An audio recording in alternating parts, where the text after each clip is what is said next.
Shalom shalom, ndabaramukije mwese. Nkaba niza yuko muri kumwe natwe, nkaba nashaka kubatumira kandi mutubabarire mu buhinga bw'ivyuma ariko biratugora mu buhinga bw'ivyuma, ariko turiza yuko by'ukuri biza gushika aho bikunda. Vyameze nk'ibitugora gatoya mu buhinga bw'ivyuma kubera tekinike canke tekinoloji zishasha zihari kugira ngo dushobore kuja hamwe na Olivier Hakizimana. Bagerageje ariko twiza ko biza gukunda mu mwanya uza kuza.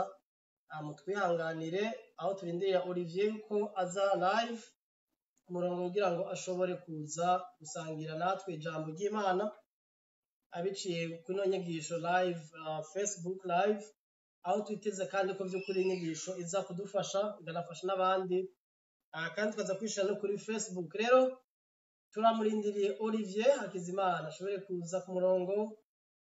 Muri patient amashaka muratumira abandi, anatanda yuko aza kuza Olivier akifatanya natwe mu nyigisho y'uno munsi. Katumurindire turabe ko aza kuza live.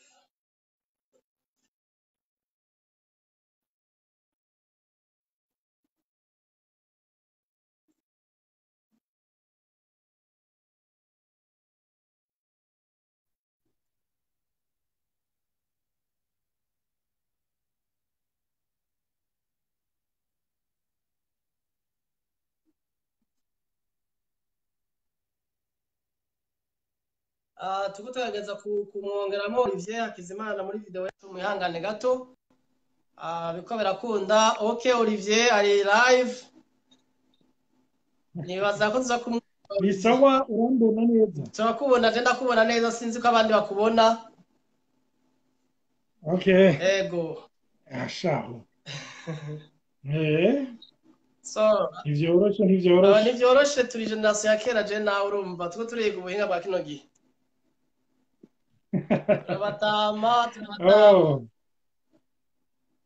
Na Sony sawa. Yeah, okay. So, I'm so happy. Ndanezerewe cyane kubona amfe bikunze. Ndanezerewe cyane. Rero karibu cyane Olivier. Nizera yuko abandi bakubona neza, image yawe, video iboneka neza. Hanyuma ntarinza kurandira, nashaka nsabe abantu ko kadukurikira bari ku murongo batwihanganire, batuma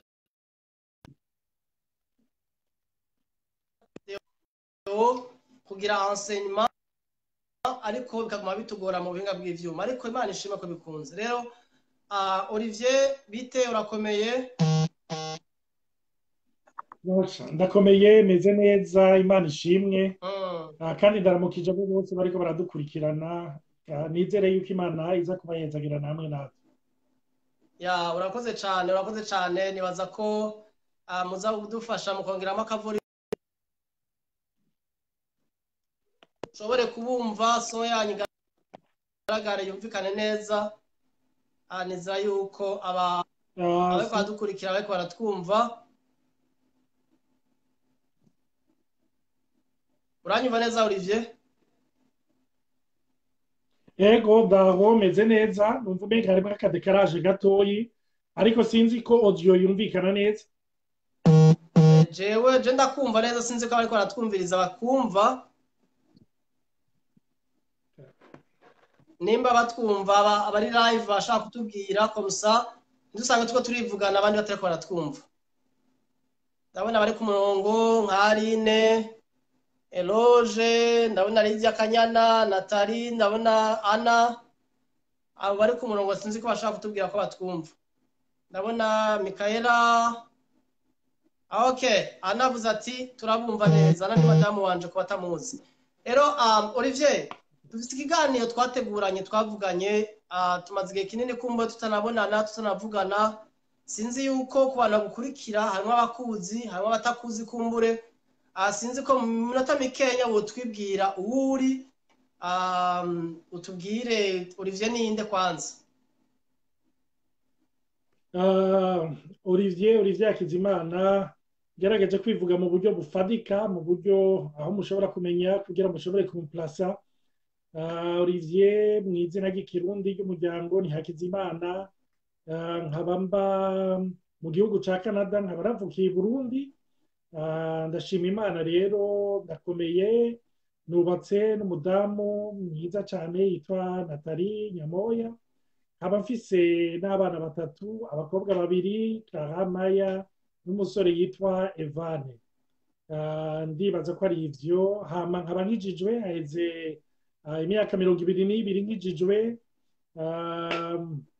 Akora akazi ka misi yose ngaha muri Canada mu vy'urudandaza namye ndimwo, ariko mu bikorwa vy'Imana navyo nkaba mfise ishengero nsengeramwo, ariko nkaba mfise n'ikintu cyo kwandika ibitabo. Ndashimira Imana, maze kwandika ibitabo 2 nka Bibiliya, hari ica gatatu kigira gisohoke, n'ica kane ndiko ndakosora. Donc ndibaza ko ngize resume. Ya umuntu akumvirije ngene uvuga, numva uri umuntu uri nkuko bavuga ngo uri busy, ufise ibintu byinshi ukora, ufise umuryango, umudamu, ufise abana batatu, ukagira akazi, ukaba umuntu y'ijambo ry'Imana, ukaba wandika ibitabo. Numva ari ibintu byinshi ukora. Mbega ubishobora gute kubimanaging ivyo byose ukabifatanya hamwe kugira ubikore? Hari umuntu yigeze kubwira uwundi ngo nta mwanya mfise, hama mu nyuma aramubwira ati nagomba kukubwira yuko hari akabahasha nagomba kuguha, hari envelope nagomba kuguha, ati nagomba uzohace muhira uzenda kaguhe. Uwundi nta minota 30 yaheze yaramushikiriye. Hama camubwira ati none ko wari umaze umwaka urenga hafi 2 umbwira yuko ata mwanya wo gushika iwanje, ati ubuho bikunze gute? Byose bivana rero, urumva na priorite, bikavana n'ico washize ku mutima n'ico wakunze. Ndibaza nanje rero ni ibintu nkunda rwose, nico gituma usanga ivyo vyose ndabironkera umwanya, ariko sinovuga ko biba vyoroshe. Novuga ni passion, ni nk'ikara Imana ishira mu muntu, ukumva yuko uruhutse wabikoze. Amen. Muri maka kwa envelope niho kamumotivye, motivation yari envelope niyo yamutumye aza kuza kuramukanya. Ego cane cane. Urumva hari abavuga ngo umuntu arashobora gusiga ikimwirukako, ariko ikimwirukamwo biragoye kugisiga. Novuga nanje ivyo vyose nibinyirukamwo, nibindimwo, ndonka amahoro ari uko nabisohoye, ari uko nabigaragaje. Ya urakoze cyane kuri iyo introduction yumvikana, kandi by'ukuri bigaragare ko ariho motivation ufise muri wewe. Kimwe je tumaze imyaka ishika 15 tuzinanye, ariko nibaza yuko kimwe ndakuzi ko urafise une passion, urafise ishaka ryo kwandika ku bintu bya identité cyane. Muri ivyo wavuze uti ndafise ibitabo bishika 2 maze gusohoka, n'ikindi cya gatatu kiri mu gusohoka, n'icya kane uko nakosora. Urumva kandi uko ndamaze gusoma kimwe muri ivyo. Mbega wo tubwira minota mikenya icyo gitabo ca mbere cawe ngene citwa n'ivyo uvugamo, kugira kidufashe no kwinjira mu cigwa cacu, unakitwereke nimba ugifise ngaha abantu bashobora kukirondera bamenya bagisanga. Igitabo ca mbere iyi mfise ngaha ni version anglaise yitwa What if you weren't who you think, ariko mu gifaransa version yayo yitwa Et si tu n'étais pas celui que tu penses être. Nongerageje gusobanura mu kirundi yo bisigura be hamwe wosanga utari uwo wibaza yuko uri. Donc ikinovuga ni nka resume gatoyi y'ico nubuye mu vyerekeranye n'ivya identité, nuko natahuye yuko abantu benshi bari mu ntambara canke bari mu ngorane, bari mu magorwa menshi, usanga aturutse yuko batazi ico bari. Aturutse kuko hari umuntu biremeye, hari umuntu bagerageza sinzi nze ndavanga gato y'indimi, bagerageza rero gupromotinga, bagerageza guteza imbere, bagerageza gukingira, guproteja, ariko rero ugasanga uwo muntu si wo ukuri. Ico rero nico mvugamwo rero, et si tu n'étais pas celui que tu penses être, be hamwe wo kwisanga utari uwo wosanga, utari uwo wibaza yuko uri. Ico ni igitabo rero nanditse mu mwaka, nagisohoye mu mwaka wa 2015, ariko nari natangiye kucandika mu mwaka wa 2013. Ni igihe rero Imana yanyugurura amaso, nibaza guhera nko ku mwaka wa 2010, ariko mu mwaka wa 2012 niho iyi suje ya identité yanjemwo cane. Imana inyugurura amaso, itangura kuntahuza mu buryo bwinjiye ibwina yuko abantu benshi barushe, yuko abantu benshi baremerewe, urazi Grange Michel nta kintu kibabaje nko kuba ukikujwe n'amazi ariko ukicwa n'inyota. Nta kintu kibabaje nko kuba uri mu karere ahantu woruhukira mugabo ukaba uri umuntu arushe. Nta kintu rero kibabaje nk'abana b'Imana abantu bitwa ko bakijijwe kuba babayeho barushe kandi Yesu aba muri bo kandi yavuze ngo nimuze kuri jewe warushe n'abaremerewe. Ico rero nico catumye nandika ico gitabo hamba donc ndakivuga cyane cyane kuvyerekeranye na kote y'abakirisu habereka ico batari d'abord ariko bihinze ko bari hama mu nyuma nkagenda ndabashikana aho ndabereka ico bari muri Kristo Yesu bihwanye n'ijambo ry'Imana. Hama ibindi bitabo ndiko ndandika navyo n'icya kabiri ni igitabo nandikiye abana ariko n'abavyeyi gishobora kubafasha. Ni igitabo kivuga ku vyerekeranye na environnement nacanditse kuko nabonye maze gushika ino nabonye ari societe novuga ya surconsommation bafungura rwose bagura ibintu cane hamba nsanga abantu uburyo bagura ibintu cane uburyo bakonsoma rwose ni ibintu vyubakiye canke biririye no kudatahura ico bari. Sinzi Ange Michel ko biragucikira ukaraba nk'amafoto yo muri 1990 ukaraba impuzu twambara haregera rimwe na rimwe usenga ukavuga uti none ibi nije nahora ndavyambara ariko icyo gihe wumva yuko ari ibintu bigezweho. Rero hariyo ukugene ari mode canke n'ibindi bitandukanye bize ukamenga ni ibintu by'akagumba umenga ni fori yafatiye hamwe abantu ukumva yuko utabikoze utabiguze yuko atacuri. Kumbure ndaza kubivuga neza muri sujet identité ariko novuga niyo teme ngomba ngarukako kuri iyo sujet identité kuko abantu benshi bararutse abantu bararemerewe kandi kibabaje n'abito ko bamenye Imana nasanze barushe kuko nanje narageze ahantu nduha ndavuga ni none Yesu none ko ndiko mpamagara abantu ngo nibaze kuri wewe baruhuke nanje numva ndiko ndaruha. Urakoze cyane Olivier. Ndumva ko harimo passion muri wowe nyinshi kuvuga byerekeye identity cyo turi muri Kristo. Igitabo cyawe ca mbere je naragisomye kandi umunsi nagisoma nagejeje ndiko ndarira kuko nagiye kwisanga kandi nagisomye kera hize nk'imyaka ngibiri ndagisomye nagiye kwisanga ndahantu nanje nari nibaza ko nzi condi ariko kandi nsanga ivyo ntaramenya. Mugabo wavuze ikintu cerekeye umwaka wa 2010 umwaka wa 2010 na 11-12 ngene Imana atanguye guhindura umutima wawe guhishurira cerekeye identity. None wewe ni ico no kwita declic yabaye catumye by'ukuri wifuza kumenya icuri canke Imana iguhishurira ico wabaye nibiki wari kuba mu biki ko ndakuzi uri umuntu wigisha hirya no hino ugisha ibikorane abantu bakuzura mpemu yera uja ku maradiyo wari uzwi cyane ariko ugera ahantu rero tuvuga usanga ntuzi icuri kandi wari uzi ngo urazi icuri habaye iki muri make? Urumva nk'uko nari nabivuze narageze ahantu numva umenga sinkiryohere ubuzima bw'ubukristo. Mvuze kutaryohererwa ubuzima bw'ubukristo umenga ni nk'aba bandi bavuga ngo ugomba kubishungukamo canke kubivamwo. Oya, wa munezero nari mfise igihe nakira Yesu numva umenga siwo nkirimwo, numva umenga ndi mu bikorwa byinshi ndatumirwa hirya no hino nari menyereye kuvuga ijambo ry'Imana nkagenda nkarivuga hirya no hino muga nkataha nkavuga nti none Mana uwo munezero kumenga sindiko ndawubenefisia kumenga sindyohewe kumenga sindiye pamwe. Hama ndaraba nabo dusengera hamwe canke basengera aho hatandukanye bahora bantumira sanga nabo umenga mu buryo bumwe canke ubundi nico kimwe. Hangura kwibaza nti none nibiki ni giki gituma uravye mu ishengero deja n'abantu basengera hamwe usanga hari abantu batavuga, usanga hari abantu bankana, usanga hari abantu bacanyemwo. Hangura kwibaza none qu'est-ce qui ne va pas? Haraba mu bantu bubatse mu ngo ugasanga hari ibintu bitameze neza ukavuga uti none qu'est-ce qui ne va pas? Cansanga rero iyo probleme ifise abasenga n'abadasenga, ifise abatunze n'abadatunze, ifise abakora. Urumva umuntu ari mu kazi ariko ariplenya arashishwa ariyo akavuga ati nukuri numva nova muri aka kazi, ugasanga utarakora nawe umushomeri nawe yumva yashisho yumva ati uwoma naho noja gukubura canke gukoropa. Urumva hama hariyo sinzi insatisfaction yayindi uvuga uti bimeze gute. Nivyo hari igihe ushobora kutaryoherwa n'ikintu canke ntugikunde, ivyo ni bisanzwe. Mugabo ndiko ndavuga ya douleur profonde wa mubabaro w'ibwina kwa kundi wumva yuko umenga ntukiryoherewe n'ubuzima. Aho rero niho nibuka yuko umunsi umwe numvise mvyutse mw'ijoro nk'aho umenga hari umuntu amvyuye ambwira ngo bariko barakwiba.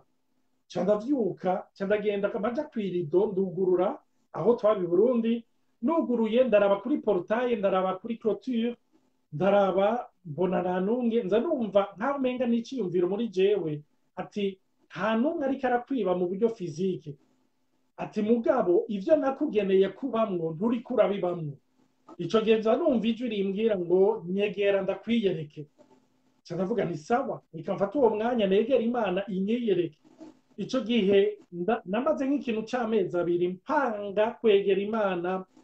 Urabona hari igihe dusenga ucisha ko nyene kubera akazi kenshi, kubera ico gihe abantu bataheruka kundamutsa bose baje kundamutsa, imanza ziratamwo, haraba ibintu vyose umenga birambuza kuronka uwo mwanya wo kwikonsantara no gusenga. Hama mu nyuma ndibuka umunsi umwe sinzi ingene vyankundiye, ndegera imbere y'Imana hamwe nsesa umutima imbere y'Imana mvuga ngo Mana nuku kwegera utaba birananiye. Hamba muri ico gihe numva umenga muri jewe Imana isa n'imbwira iti umpaye inyishu nari nkeneye kumva. Ndavuga nti Imana nari nzi yuko nsavuriye kw'ivyo wansavye ntariko ndabikora. Aho niyo numvise Imana intahuza imbwira iti Olivier, nagomba kukwigisha ndagutahuze yuko ico cose ushobora ari je ndakigushoboza. Nico wita ko gisanzwe ntushobora kugishoboza atari jewe ndagushoboje cyangwa ndaguhaye inkomezi. Ico gihe ndavuga ni wawe Mana ndagusavye nshoboze. Ico gihe rero ikintu Imana numvise impaye inyigishije irambwira iti Olivier, nduhoraho simpinduka. Ijambo ry'Imana rivuga Yesu ko yari ejo niko ari n'ubu kandi niko azokwamaho. Timone mbabarire, nimba je ntarahindutse ninde yahindutse? Ndavuga ni amfuka ni jewe, urumva ko atari wowe wahindutse. Aho rero niho haje wa murongo wo mu Banyefesi cya kabiri umurongo 8, numva Imana inyereka ati raba ingene vyatanguye vyose. Kuko ijambo ry'Imana rirongera rikavuga ngo uwatanguye ico gikorwa cyiza muri mwebwe ngo niwe azogisozera. Amen. Ico gihe numva Imana yanjanye inyereka iti ico gikorwa mbega nagitanguye gute? Niho rero nubura wa murongo numva umbereye mushasha, mwakijijwe kubw'ubuntu biciye mu kwizera, si kubw'ibikorwa byanyu kugira hoye kugira ubwirarira. Za numva ati Olivier, nimba nahereye mu buntu, ico gikorwa nzogikomeza mu buntu. Ariko iyo aba nagihereye mu nkomezi zawe, nosaba ko ico gikorwa kibandanya mu nkomezi zawe. Iyo niyo yabaye deklike, numva Imana ntahuje ko bitadepanda kuri jewe, ariko ari ubuntu bwayo. Amen, amen. Antwari ntaye nziza cane. Naye maze kuyumva ariko iguma bibashasha kubera hari amajambo gumugaruka akavuga ngo watanguje ubwo ciza muri mwebwe nibazogisozera. Ariko kandi wanavuze n'ibintu usanga umuntu yubakiye ko ugasanga afise image itariyo, yibona uko atari. Nk'uko igitabo cyawe kibivuga, hari umuntu usanga abantu twarihaye ibintu amatitre ugasanga niyo twubakiyeko. Mbega kuvyerekeye amatitre canke ibintu umuntu yoba yiyitirira yibaza ko ari vyari akanatari ivyo bimugize, byo bivuga kwiki byo byarakubaye ko aho usanga uri kuri present uvuga ndi Olivier Hakizimana l'evangeliste canke kuko nivyo n'ibintu bituma abantu bagira image irehone kuri identité yabo, ugasanga bubakiye ubuzima bwabo ku bintu ibintu byo hanze tugara isi twereka byo warabibayemwo bivuga kwiki. Mbega hari abantu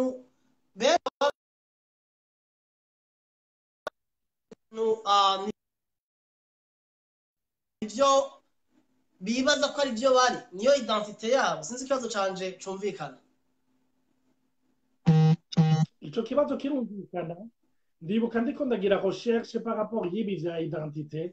Ikintu nubuye canke ikintu nabonye nuko iyo confusion canke ko kuzazanirwa guhera tukiri abana batoyi. Umwana mutoya akiri umubebe ntari conscient canke ntatahura neza icari, agerageza kwiyidentifia par rapport y'ico afise. aho kenshi abana batoya usanga ari nk'utuntu tutujuwe udukinisho cyangwa ugasanga biyidantifya ku gapupe ari nk'abakobwa. Hama rero sinzi ko Ange Michel ufise umwana akiri muto, je nawe ndabibona ku muhungu wanje niwe nibuka, ugasanga umutwaye juwe nguyo atangiye gukubita umutwe kw'isima. Avuga ni none uyu mwana ndatahura ko umutwe wiwe urusha valeur iyi juwe, urusha valeur aka gapupe.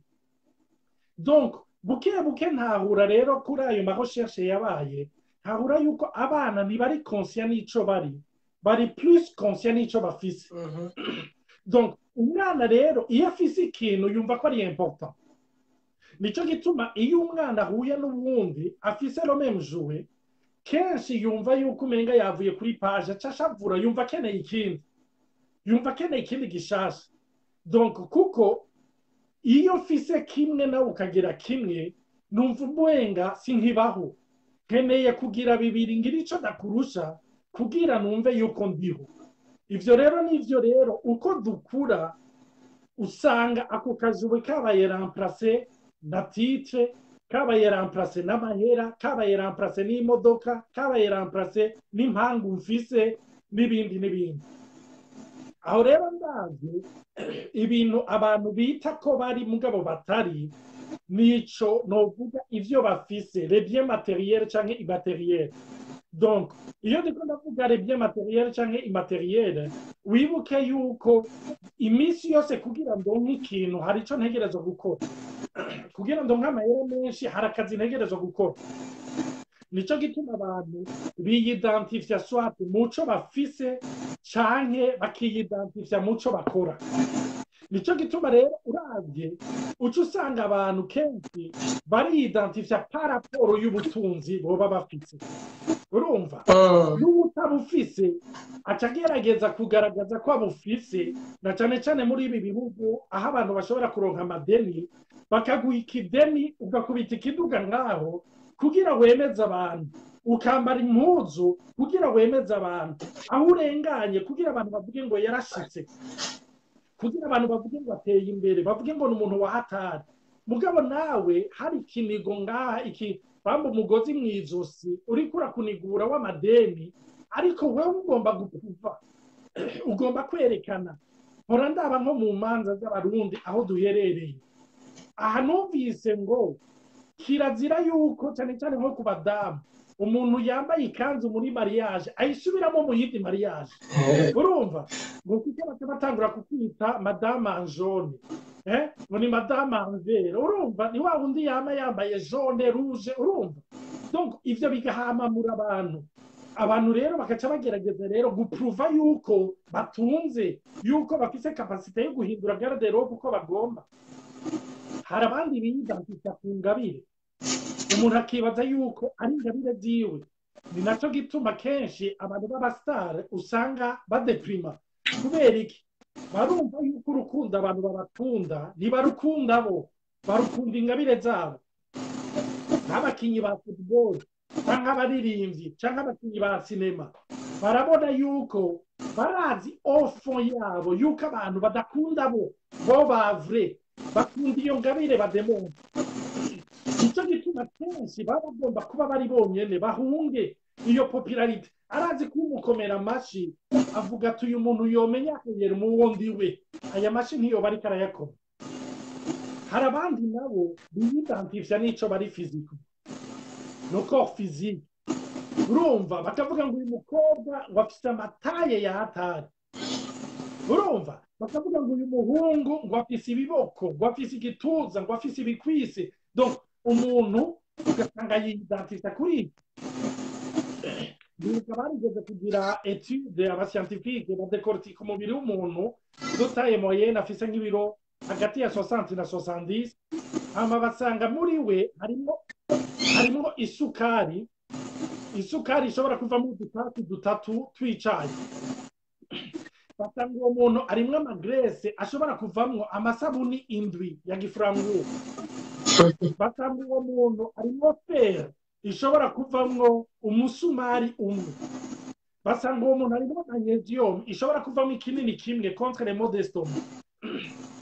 basanga uwo muntu arimo fosiforo ishobora kuvamo utwami tw'ikibiriti sinibuka ibyo byose babishyize hamwe basanga umuntu uwo mubiri bawudekortise bagashyira hamwe harenze umenga amadolari 12 ico gihe ari 12 ngo arashobora kuba arenga donc bisigura ko kenshi n'impuzu mba nambaye ibiruta agaciro uyu mubiri wambaye rero umuntu akirata uyu mubiri adatahura yuko muguta niyo upfuye ucika ivu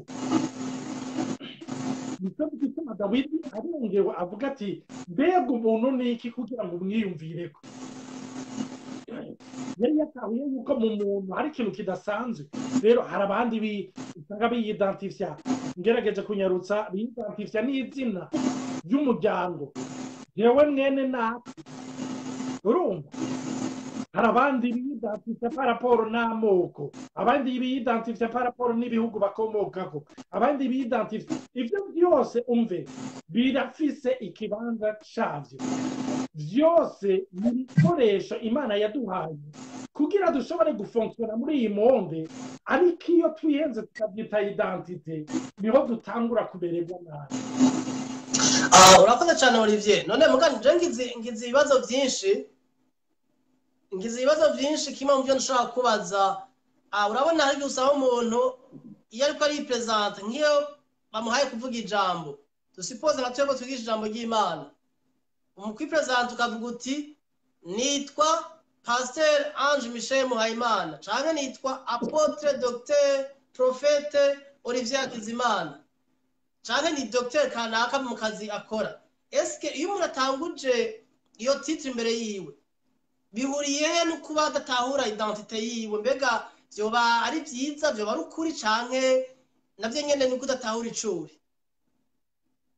oya ivyo biratandukanye novuga ngaho ubu uri kuri definisa nk'ivyo twize muri matematike domaine de definition no gushiraho amalimite kugira ikintu ushobore kukimenya ushobore kumenya nuko ucita izina mugabo ingorane no kudatahura yuko ivyo n'ibikoresho byo gukoresha kugira ngo fonctionne muri iyi monde donc ni nka kujya wowe ufise imodoka Ange Michel urabizi kera nka papa wawe yararengana bakavuga ngo ujya ni papa Ange Michel kandi babonye imodoka atari we babonye naho hari kuvamo umuntu hakajamwe uwundi irenganye kuko bamenyereye iyo modoka bavuga ngo Ange Michel papa Ange Michel ararenganye papa Olivier ararenganye urumva ivyo rero na mauti ayo apotre canke pasteur nibikoresho ariko probleme nuko hari abantu baca bashikaho bumva yuko nico bari mbega apotre iyo atashe ku gatumba canke agiye agasubira kwa se na nyina ashika ari apotre wabo no n'umuhungu wabo urumva iyo ni utsi yonyene imana iguha kugira ngo fonctionne muri monde iyi tubona hama abantu bashobore kugusitiwa mugabo probleme nuko kenshi tuce dutangura kubidentifya bwose par rapport ya titre maze tukibagira abo vy'ukuri ikibazo rero no kubaza nawe ndazi kuri Pasteur Ange Michel be imbere yo kuba pasteur wariho yes nari ndiho ni wabaho imbere yo kuba pasteur nari ndiho c'est ça en fait nico kibazo problème nuko umuntu kuva abaye pasteur kuva abaye directeur général kuva abaye president kuva abaye n'ibindi si mwishengero gusa agerageza kwiyidentifya nico kintu ni nk'ibi tubona muri ibi bihugu cyane cyane vya Afrika umuntu yagiye ku butegetsi atagomba kubuvako kubera iki yari yidentifye terma niyo poste niyo position ku buryo yumva yuko nta kindi akiri en dehors y'iyo position en fait iyo niyo novuga illusion abantu babamo tanke utahura jewe ndi Pasteur Olivier canke ndi Prophète Olivier canke ndi President Olivier hatahura yuko ni ku mwanya kanaka ni muri domaine kanaka ariko sico ndi vy'ukuri iyo ni uti yo gukoresha maze hakaba iyo separation hagati ya uti na mwene gukoresha uti aho rero ututangura kuba mu mwidegemvye Imana yaduhamagariye kuko ndaguha example cyane hari abantu mpora mbona bahuye bataraba abapasiteri mugabo amaze kuba pasiteri demarshe ihinduka rangaje ihinduka ndazi yuko avec les responsabilités hari ibintu bihinduka c'est tout à fait normal mugabo kenshi siyeje abantu bagwamwo nuko aca atangura gukina role iyo umuntu atanguye gukina role sinzi wowe ko vyagushikiye ugakina muri théâtre byari amateatre mu ishuri bashiramwo ibaze irya théâtre role baguhaye akaba ariyo wamukina ubuzima bwose uraruha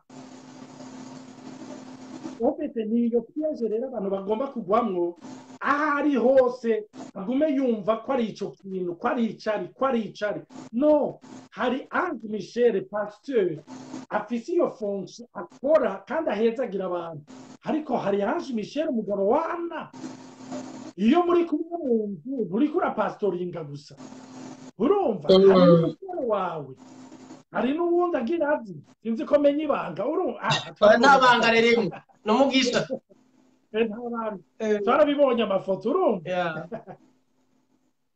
donc ivyo vyose novuga n'amauti nico gituma iyo umenye yuko hari Olivier papa w'abana batatu mugabo iyo nshitse ku kazi sindi papa Ivan ndi Olivier directeur de compte ndi chargé n'amakonte ndi chargé na région bamaye kandi ku kazi ndi directeur de compte mugabo muhira sinshika ndi directeur de compte sinzi kuvyumva nico kintu rero cyo iyi titre mfise ni uti mfise yo gukorera muri domaine kanaka mugabo domaine ifise ahihera nahiherera iyo nabitahuye rero abantu baca baba muri iyo illusion di president di ministre di ambassadeur di XY oya ambassadeur ni par rapport y'umwanya baguhaye ufise aho uhera ufise aho uherera ariko en dehors ya ambassadeur en dehors ya pasteur en dehors ya directeur hari Olivier mbega ninde imbere yuko aba pasteur Olivier ninde imbere yuko aba apotre Olivier ninde mbega Olivier turashobora kumutora mbega iyo titre ntiremereye Olivier ntarushe hari abapasiteri yaje Michel duhura bakambwira bati hari igihe numva noja mu gihugu batanze nka pasiteri nsubire kuba jewe mbaye muri societe aho ntegerezwa kwamba mfata position ya pasiteri ku buryo nkumbuye kuba jewe Olivier antuka ibintu uravuga biri deep biri profond cyane ariko uko uravuga iby'amatitre nibutse akahistwari agakuru nigeze kumva sinzi ko ari byo cyangwa atari byo amagabo ariko bavuga ko ivyo bintu by'abapasiteri usanga bubakiye ku matitre muri kino gihe turi mu gihe usanga abantu dukunda ivyubahiro cyane kandi burya gukunda ivyubahiro je ko natahuye ko babivanye n'ibintu wakuriyemo ngena wakuze usuzugurwa ugasanga identité yawe bagiye barayonona bakubwira amajambo mabi bagushira hasi ushitse ahantu rero uronke opposition ugaca ari uja guprizamwo anuze valeur yawe agaciro kawe ukumva ko identité yawe ari ivyo bikorwa uri kurakora nko ari kurambwira ari kuratubwira amatitre hari umuntu yavuze ngo mu pasteur bari kubara mu presenter mu ishengero bacavuga ngo twagira twakire pasteur kanaka bacavuga ati no na revera gashireko ati revera gasigiyende amajambo bavuga sinzi ko byavuze byari ivyo ariko urumva turi muri saison usanga abantu bashya amatitre imbere cyane kandi utayamwise umuntu agashavura aha tuba kuri kote twebwe bavuga butumwa ariko kandi ikiganiro cyokurikirwa n'abantu benshi batandukanye bamwe atari n'abavuga butumwa ariko ari abakristo ari abana b'Imana bavutse ubwa kabiri mbega Bibiliya yo bivuga iki sinzi ko ushobora kutwereka mu ijambo ry'Imana ku mwana w'Imana ko wavutse ubwa kabiri wewe ijambo ry'Imana rimuvuga ko iki kuvyerekeye identité nshasha ya Ronse kuko nibaza ko umutima w'ikiganiro cacu no kugira ngo dutahure identité yacu muri Kristo Yesu kugira ngo abantu tumenye ico twabaye muri Kristo ariko kandi tunamenye mbega igihe utamenye ingaruka z'icwabaye muri Kristo consequences zibiziye bimwe bimwe wabicishijemo ariko ndashaka niba ufise Bibiliya hafi utubwire nk'amavese nk'abica nk'atatu hamuyagure gatonya avuga kuri identité nshasha twaho muri Kristo komusa abantu bako baratwumviriza tunabamotive kumbe nimba mufise ibibazo mwashaka kuvyandika muri commentaire kumbe tuzogira uwindi video yindi yo kwishura ibibazo rero Olivier jambo ni gwawe. Urakoze urumva ngarutse gato kuri ico bari kuravuga c'amatitre canke image tugerageza ku representa kenshi tubayeho hariyo image tugerageza ku projeta iyo image tugerageza ku projeta kenshi tudushiramo na force ikomeye gose kugira ngo dushobore kuyipromotinga iyo turiko turanayipromotinga dushiramo n'ingufu nyinshi kugira dushobore no kuyidefanda ni naco gituma iyo bakuvuze bikugwaza cyane hari gihe rimwe na rimwe ugerageza no kuja kwijustifia kugira werekane uti en fait image yanje singomba ko yandura image yanje ndagomba kuyipreserva ariko ivyo vyose biba kubera iki hari ikintu ucishijemwe ibikomera abantu baba baragize bakiri bato uravye rero no muvyerekeranye na identité igituma du project image kanaka nuko dukeneye kwemerwa être accepté dukeneye gukunda burya ikintu cyose cya fausse identité inyuma ikiri inyuma no kurondera kwemerwa no kurondera kwakirwa no kurondera gukundwa nico usanga abantu benshi bariko bararondera nico gituma Yesu yavuze nimuze kuri jewe abarushe n'abaremerewe ndabaha kuruhuka kuko nta kintu kibabaje nk'uko chaque matin uvyuka ufise iyindi mission kugerageza guproteka kawewe waremye iyo rero nita kawewe waremye niyo abapsikologe bita lego niyo bibiliya yita rachère nanje mu gitabo canje ndayikoresha cyane nkayita le faux moi niyo construction novuga mu kirundi ni jewe w'ikinyoma ni jewe w'ikinyoma Imana igumugisha numva ni jewe w'ikinyoma nagerageze kwiremera uyo rero iyo tuje kuri Yesu kenshi tuza mu mutwe dufise ide yuko yo musanasana kugira ngo iyo image tuba twagerageje gupromotinga bikanga kugira Yesu abe ari we ayishikana kuri promotion ya vrai nico gituma hari abantu baza babwira abantu ingo kwa Yesu cugira success ingo kwa Yesu curonka amahera ingo kwa Yesu arakugira yatugize kuba imitwe ntiyatugize kuba imirizo nayo maslogan cyangwa ayo majambo dukoresha ugasanga turiko tuyakoresha paraporo y'ivyifuzo vyacu paraporo ya promotion wa muntu w'ikinyoma wa muntu wa fo lego ariko Yesu akubwira ngo ino kuri jewe objectif mfise nkeneye gusambura uwo muntu umaze imyaka wubaka nkeneye kumumenagura siwe nkeneye gusanasana uyo nkeneye kumumenagura nico gituma Bibiliya ivuga ugomba kunkurikira niyihe bubwiwe ugomba gukurikira Yesu akwiriye gupfa mbega ambwira gupfa jewe fizikwa no abwira gupfa ni wa wundi nagerageje kwiremera c'est le faux moi nagerageje kwisubiraho uwo ni wo Yesu avuga ati ndagomba kwasambuka iyo amaze kumusambura rero Ange Michel Bibiliya itubwira muri 2 Corinthiens 5:17 Bibiliya itubwira ngo mu kirundi iyo umuntu ari muri Kristo Yesu ababaye icaremwe gisha ivya kera biba biheze vyose bicitse bishasha ikintu mukwiriye kumenya muri ko muranyumviriza Bibiliya iratubwira muri Tesalonika ba mbere ikigabane ca 5:23 iyi mirongo kumure Ange Michel arashobora kuyitanga muri lien kugira ngo uzoshobore kuyumva cyane mu gisubiremwo Bibiliya itubwira yuko umuntu agize n'ingingo zitatu wewe uri kuranyumviriza wewe wa vrai uri mwemu ufise umusaha ukaba mu mubiri rero muri uyo musaha icyo bita ame muri ame harimo ibyiyumviro harimo ibigumbagumba muri ame niho hariyo disque dure y'ivyakubabaje vyose muri ame yawe niho wagerageje gucreya uwo muntu Yesu rero agomba gufata iyo ame yawe ngo abe ariyo arema bushasha oya agomba kukurema mushasha mu mpwemu yawe niho Bibiliya itubwira iyo umuntu ari muri Kristo Yesu si umunyabyaha gusa yahariwe ariko warapfuye.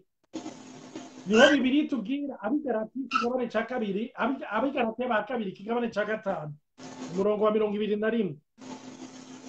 Ya ndirimbo ya Apolineri tumenyereye, nabambanywe na Kristo ariko ndiho, nyamara si je ndiho, ni Kristo muri jewe. Nagomba kukubwira rero wowe uranyumviriza, identite nshasha yawe ntibaho andehore ya Kristo. Amen.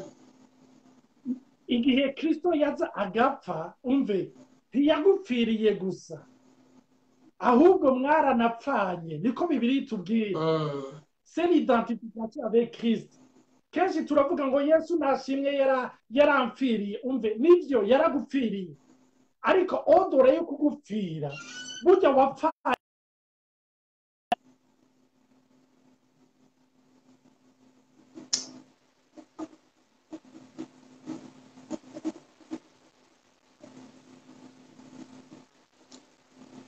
Ndibaza ko amen.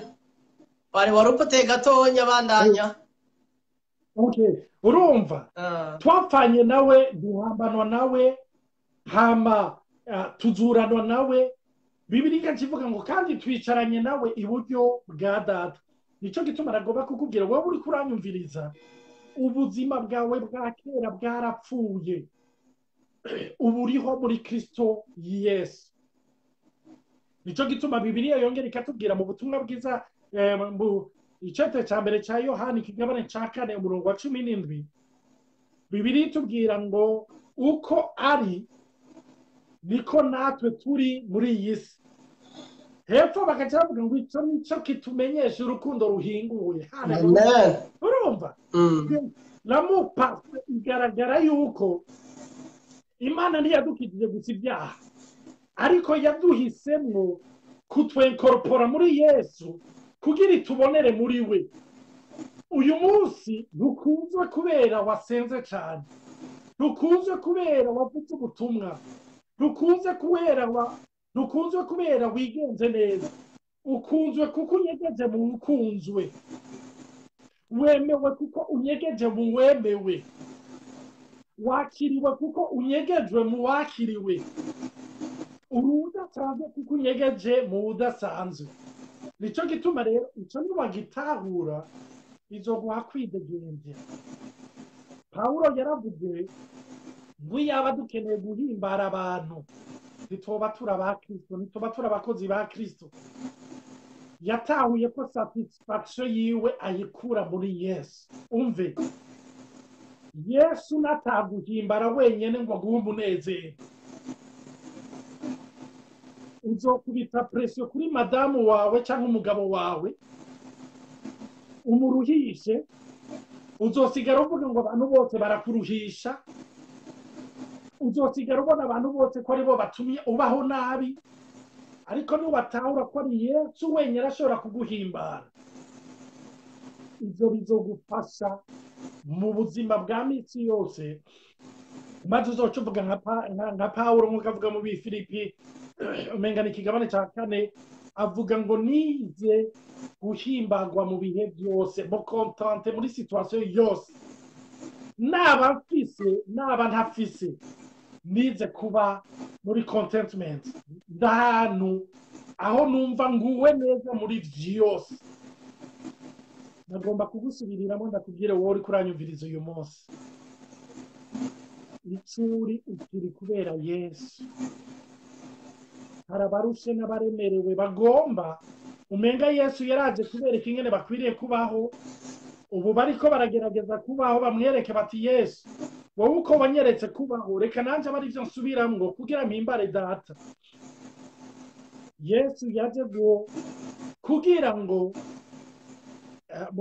iyo ndakivuga mu gifaransa ndakitraduisa, Jésus est venu non pas seulement pour que tu vives pour lui, mais que tu vives aussi par lui. Yesu ntiyaje gusa kugira ngo ubeho kubwiwe, ngo ubeho pour lui, umunezereza gusa, ariko yaje kugira ngo abe ari wagushoboza kubaho, kuko ubuzima bw'ubukristo ni wowe wenyine ashobora gutuma ushobora kububamo. Olivier mbabare ndaguciremo Eh, uvuze akantu gakomeye cyane kandi jewe kamfashe igihe kinini kugira ngo ndagatahure. Uravuze uti Yesu ntiyaje kugira ngo ubeho kubwiwe ariko yaje kugira ngo abeho muri wewe. Ijambo ry'Imana ritubwira ngo Kristo niwe buzima bwanyu, il est votre vie. Urashobora kwagura gatonya iyo uvuze ngo Yesu niwe buzima bwacu ngo tubeshweho nawe. Kandi ijambo ry'Imana abantu benshi bumvirije abakristo benshi, abana b'Imana benshi bari mu kintu cya performance cyo gukora cy'ibikorwa byinshi. None ibikorwa ntibikenewe, sinkwiye gukora ibikorwa binezera Imana. Ujye wibuka kwiga kuko abantu benshi barakonekita identite yabo n'ibikorwa bakora. Situha cyangwa dukijijwe je namaze imyaka 8 ngirisha ibikorana amaseminere nduga nta ntara y'Urundi ntare bwajemo, ariko ndi umukristo ndushe naniwe ndemerewe. Wowe uranze Olivier, uranze ntarahishurirwa identite yanje, uranzi abantu benshi bakora narankurikira hamwe turazinanye, ariko ndazi ngana nari umuntu ndushe ndemereye kandi ndemerewe, ariko ndabona ubuzima bwanje bugenda burahinduka kuva mishurirwa identite. Mbega nkuko nakunda kubaza wokwera bo hagatonya kuvuga ngo Kristo abaho muri wewe, ivyo umuntu bigenda gute? Mbega ibikorwa ntibikenewe? Uko ndazwa cyo kayo question n'icyo cy'abagiye. Ego ndabizi, kandi novuga iyo niyo ngorane kenshi usanga iyo turiko turavuga ikintu c'ubuntu usanga hari abantu bameza amababa bashavuye bakavuga ngo no ngo muriko murahumbisha abantu canke mubwira abantu kubaho mu vyaha n'iki. Nagomba kubabwira icambere, iyo tuvuze ubuntu tuba turiko tuvuga umuntu yitwa Kristo. Tuba turiko turavuga teori, tuba turiko turavuga concept, tuba turiko turavuga Kristo. Kristo niwe buntu bw'Imana. Hama ikindi nagomba kuvuga paraporo y'ico, Yesu yarakivuze neza mu kigabane ca 15 c'ubutumwa bwiza bwa Yohana. Yesu yavuze ngo ni jewe muzabibu w'ukuri ngo namwe muri amashami. Hama aradevelopa akaca avuga ngo nta na kimwe mushobora mutamfise. Umve, nagomba kukubwira wewe uri kuranyumviriza uri ishami. Uri ishami. Ishami rero ntigikonsantra kugira ngo rizane icamwa, ariko ishami ryakira ivyunyunyu biva mu giti. Amen. Ivyunyunyu biba vyavuye mu mizi bikaduga bica muri iryo shami, ico rikora gusa rirabimanifesta. Kandi iyo ryabimanifeste ririca rishima ngo yo ngo nimurabe ivyo nakoze. Oya, ahubwo iyo aba rivuga ryovuga ngo nimuze murabe ivyanciyemwo. Natwe nk'abana b'Imana dukwiye guhamagarira abantu aho tubabwira nimuze murabe ivyaduciyemwo. Nico gituma ukwishima atakibanza gufise. Harya muri rya jambo navuze ry'Abanyefeso ikigabane ca 2:8 Bibiri tubwira ngo si kubw'ibikorwa kugira hoye kugira uwirarira.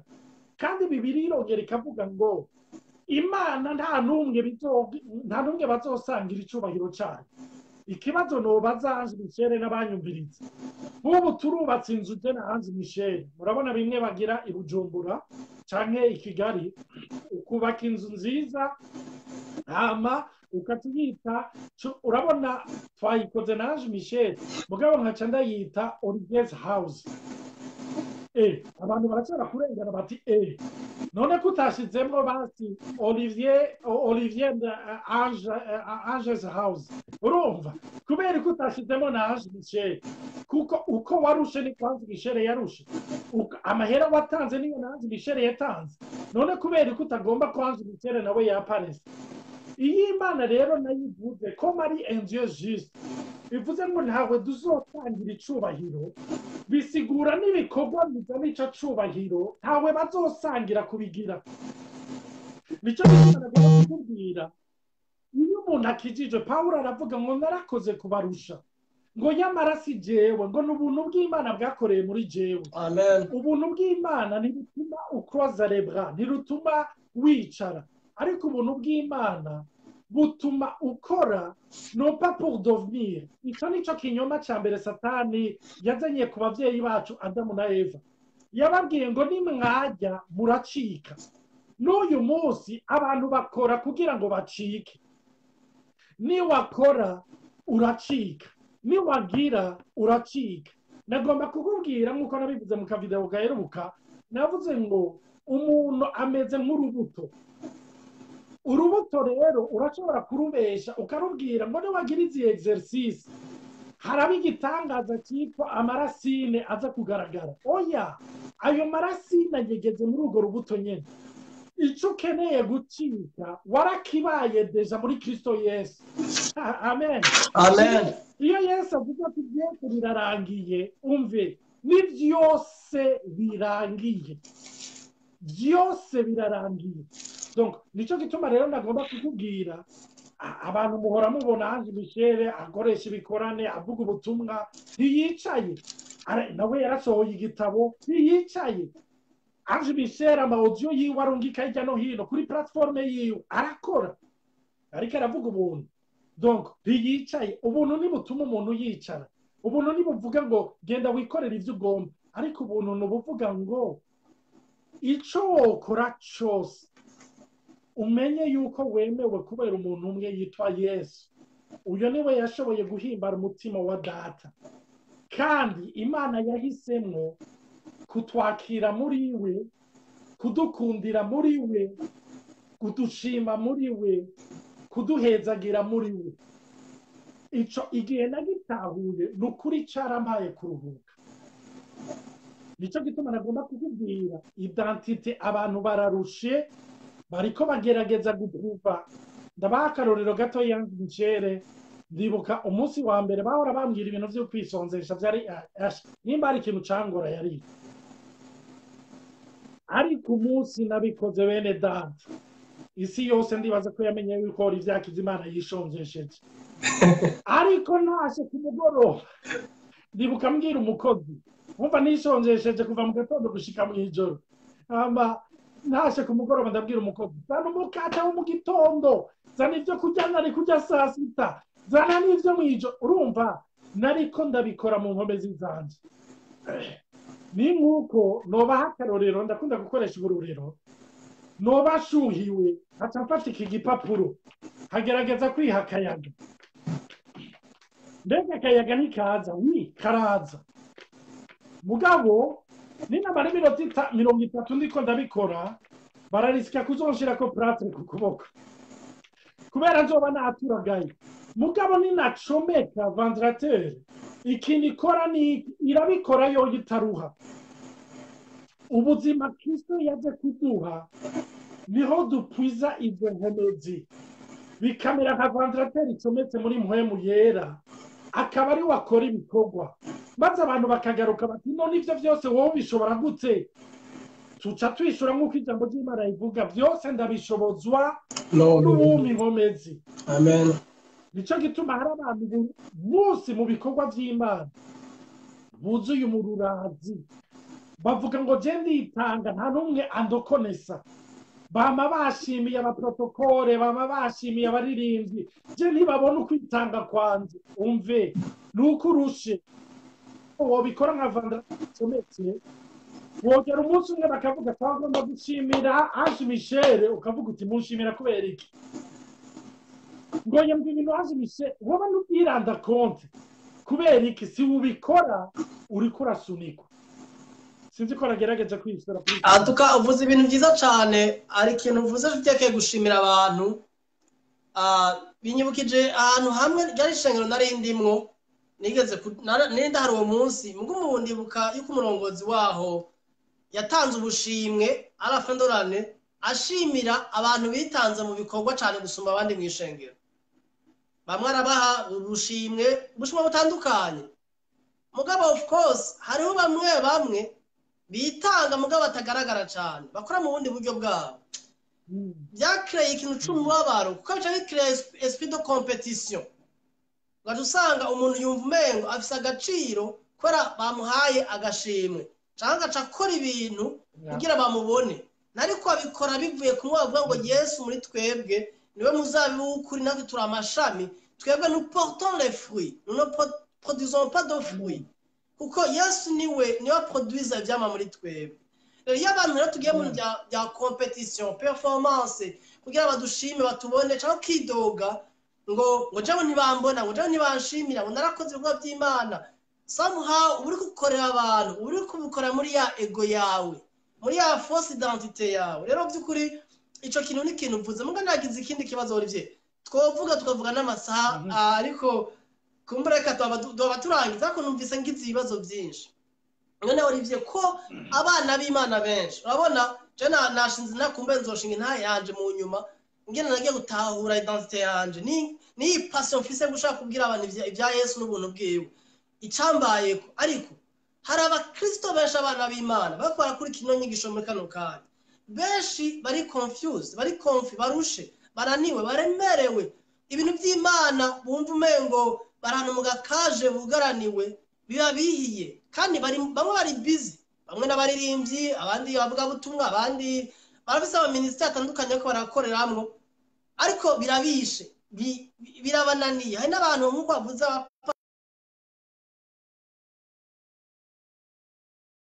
byigeze kukira aho nageze ahantu mbwira abantu twakorana muri 2008 nje by'Imana ndabivuyemwo ibyo kuvuga ubutumwa ndabihevye kandi ku bintu bigaragara hanze nabonye ibintu bigaragara nkorera Imana gushikaho bampanura barambwira ati no vuga ubutumwa mu gihe gikwiye no mu gihe kidakwiye niyo message bambwiye mugabo Imana yagiye kumufasha 2009 muga ndagira ikibazo none ko ba Kristo benshi umengo ntibatahura ibintu kuratubwira uwo bari kubera iki kandi bari mu mashengero hari ama eglise menshi hari ama ministeri menshi mbega byaba biri connecte na message bigishwa n'ubutumwa bigishwa bwarimo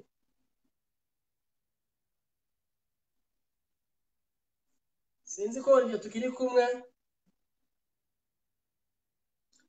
Olivier ngira yabaye de connecte mbona atawe mbona ariko ngerageze kugerageza kwishana abantu benshi usanga babayeho ubuzima n'Ukristo ariko bakaba ubuzima bubisha bubananije bakumva ibintu by'Imana nta paso birimo cyashe biri connecte na evangile tubwirwa bene dati dutahuye ubutumwa bwiza iyo tutahuye igikorwa Yesu yaje gukora mu gupfa kwiwe mu kuzuka kwiwe no mu kuduga mu ijuru ico kintu cyadufasha gutahura neza ico twabaye kuko ijambo ry'Imana mu Efeso 2 umurongo w'icumi aravuga ngo Ephésiens chapitre 2 verset 10 haratubwira ngo kuko turi ibirema byayo twaremewe muri Kristo Yesu ngo dukore ibikorwa byiza iby'Imana yateguye kera ngo tubigenderemo muri make twebwe twaremewe muri Kristo nous avons été recréés en Christ pour de bonnes œuvres hari ibikorwa Imana yateguye ngo dukore muga ibikorwa sivyo bipreseda identité yawe uko benshi dupfuza ico turi uvyo dukora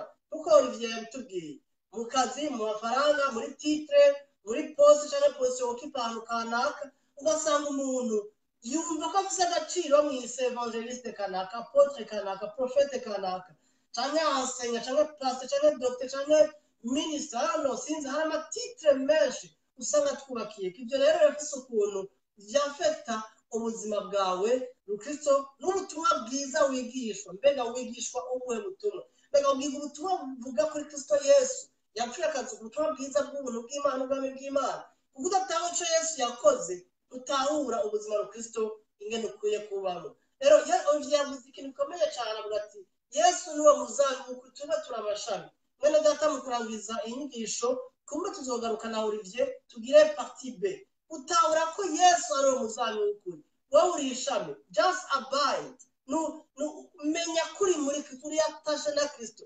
Abikorinto ba mbere 6:17 ariko Corinthiens 6:17 hatubwira ngo nuko uwimatanije n'umwami wacu Yesu Kristo ahinduka imwami mwe nawe celui qui s'attache à notre Seigneur devient un même esprit avec lui you are one spirit with Jesus uri mwemwe habaye inyo habaye ubumwe bwawe nawe wowe na Kristo muri umwe ariko nibisiga ngo uri Kristo ufise ubuzima bwa Kristo muri wewe Yesu yarasezerana avuga ati ico nipfuza data ubugome bwawe n'ubu nuko bamenye Imana imwe rudende wewe n'uwarungitse Yesu Kristo nibwo buzima budashira bene data kumenya ico wabaye muri Kristo kumenya identity kumenya kukunzwe ko wahezagiwe ko ababariwe kuri uwera kuri umugororozi kubisa ubugororozi bw'Imana muri Kristo ko ataco gutandukana n'urukundo rw'Imana muri Kristo Yesu ibyo nivyo bikwempowering kwa ubuzima bw'insinzi iyo bimenye rero ivyo birahindura ubuzima bwawe, bihindura mentalite yawe, bihindura ngene usenga, ntuba ukikora ibikorwa vy'Imana, ivyo twitwa ibikorwa vy'Imana, kuko Yesu yaramubaje ati mbega igikorwa c'Imana ni iki? Yesu yabishe ikintu kimwe, ntiyavuze byinshi, yavuze igikorwa c'Imana ni iki? Nuko mwizera Yesu uw'Imana yarungise. Muri make kwizera Yesu nico gikorwa c'Imana, kuko ibikorwa vyose dukora biri muri Kristo Yesu. Rero ntuje hanze guperforme ngo uruhishwe n'ibintu vy'Imana. Ibintu vy'Imana byareke kuruhisha, byareke kuba umunezero, byareke kuba passion, byareke kuba ibintu bidudubiza. Aravuga ngo ntavuze ubutumwa bwiza noba ngoba, ariko siko yaragoba amagogo yo kuja mu muriro. Oya, bikubera n'icari Olivier yavuze neza ati ni passion nje tuba nandika ibitabo nigisha, afise ikiganiro kuri WhatsApp yigishiriza ku butumwa bwiza, agira amavideo, urumva afise akazi, afise umudamu n'abana, ariko byose afise social, ubuzima social, ariko byose arabikora kwa same passion. Ikintu kidudubiza Yesu muri waraku arakwereka ibyo ukora.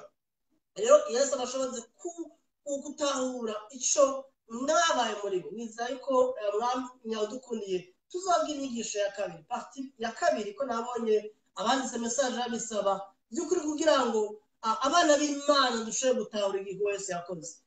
Twiza yuko ubutumwa bwiza iyo wigisha ubutumwa bwiza bwo nturirimba indirimbo zazo zose, nusaba uko ariko kose, nubaho ubuzima ubwo aribwo bwose. Oya, ubuzima par excellence, kuko Yesu muri wewe ari excellent, niwe gushoboza byose, niwe invite sa vie à partir de toi, abaho muri wewe niwe buzima bwawe.